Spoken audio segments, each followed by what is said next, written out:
Hi, everyone. Hello. We continue in Raymond Franz's book, In Search of Christian Freedom. And we're starting chapter 3, Centralized Authority. He begins by quoting Philip's translation of Luke 20, verses 1 and 2.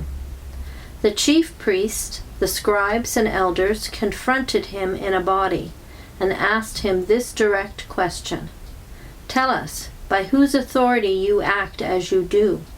Who gave you such authority?"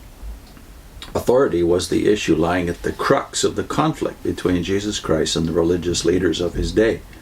They considered authority as centered in themselves and extending outward to those upon whom they chose to bestow it. They viewed Jesus as a threat to their authority structure. To them, he was an outsider, a religious seditionist, undermining their position with the people. His teachings were heretical and dangerous because he failed to conform to the norms the elders had established, the interpretations the teachers had developed for the community of the covenant people of God. The same issue has arisen again and again throughout the centuries since. Remarkably, people who at one time have courageously resisted the tyranny of authority have often later been seduced themselves by its appeal to what seems practical from the human standpoint, or else by the opportunities it offers for powers over others. When this happens, truth is replaced with specious reasonings and plausibility.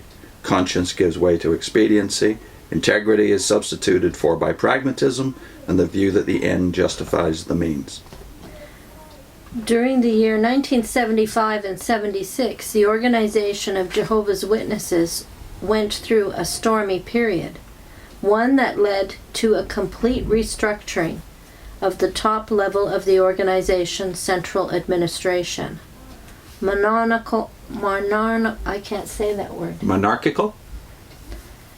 control by a corporate president was replaced with control by a collective body, the governing body of Jehovah's Witnesses.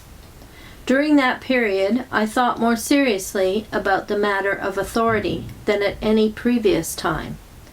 That authority existed in the Christian congregation was not something I questioned, for the scriptures clearly used the term. But what kind of authority? To accomplish what, and with what limits? I had been assigned by the governing body to a committee of 5 members who were to make recommendations on the issues of organizational administration. That committee had me draw up their conclusions for submission to the body as a whole. Texts that I included in that document kept coming to mind. But you are not to be called rabbi, for you have only one master, and you are all brothers. Nor are you to be called teacher, for you have one teacher, the Christ. You know that in the world rulers lord it over their subjects, and their great men make them feel the weight of authority. But it shall not be so with you. Among you, whoever wants to be great must be your servant. And he was quoting from Matthew 23 and Matthew 20.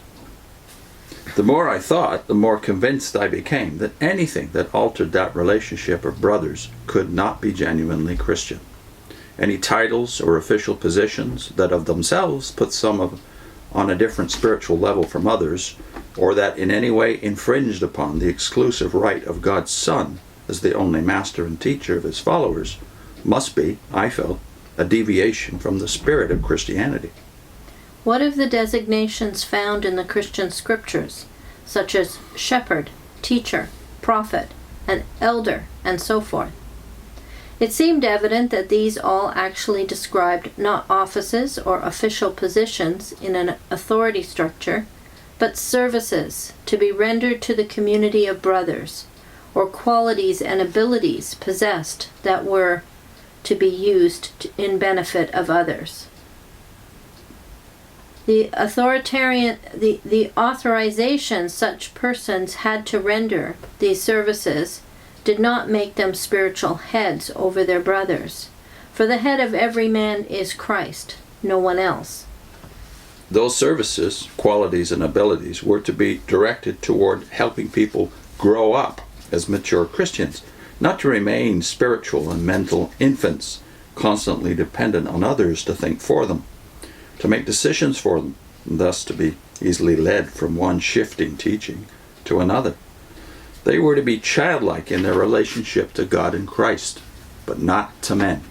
The whole purpose of their associating congregationally was to promote their growth as mature people, able to make their own decisions, full-grown men and women who rightly need and recognize no other spiritual headship than that of the Christ.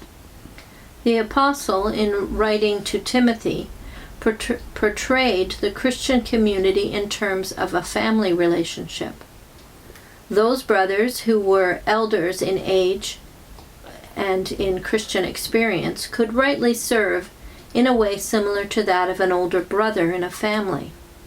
To illustrate, if a family head were away, his elder sons might be entrusted to keep before the family the instructions left by the family head, to urge adherence to his expressed wishes and instructions. But those elder sons could never presume to act as if they were the family head, the master of the house, as if they themselves possessed the right to establish rules of conduct for the family beyond what he had established and left for them. Nor could they ever properly expect or claim the deference and submission that properly belonged only to him. So it should be in the Christian family or household, which has Christ as its head and master, and with the instructions he himself gave, either personally or through his chosen apostles. So in the next segment, Ray contrasts this familial view or comparison of authority with the monarchical, or you might say kingly view, which is the norm in many religions and certainly is in secular governments. Okay.